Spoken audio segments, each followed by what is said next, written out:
The gentleman from California. Thank you, Mr. Chairman.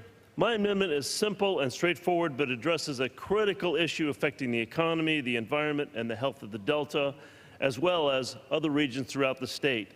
This amendment adds water hyacinth to the list of invasive species to be considered for a pilot project established by the bill.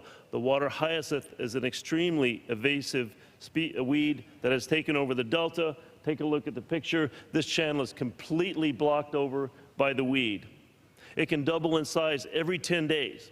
It has seeds that remain buried in sediment and remain viable for 20 years. It's difficult to remove mechanically and to manage through pesticides. The result is what you see here in this picture. It clogs waterways, preventing the movement of water through the Delta.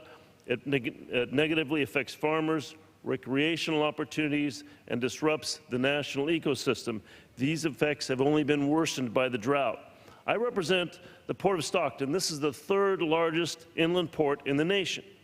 The hyacinth affects traffic in and out of the port, preventing navigation of the channels at night because of ships that can't navigate between the weeds, the levees, and smaller vessels.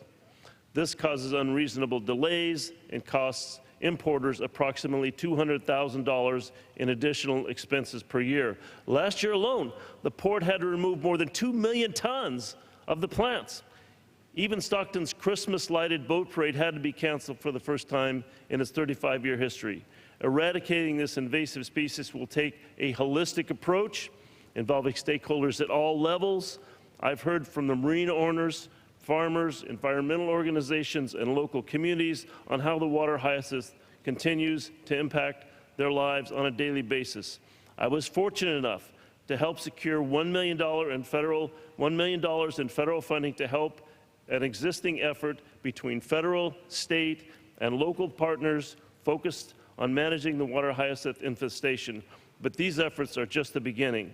This amendment ensures that we continue building off the current work. I'd like to thank my colleagues, Mr. Garamendi, Mr. DeSaulnier, and Mr. Costa for joining me on this amendment, and I urge its adoption. And now I would like to yield 1 minute to my colleague, Mr. Garamendi.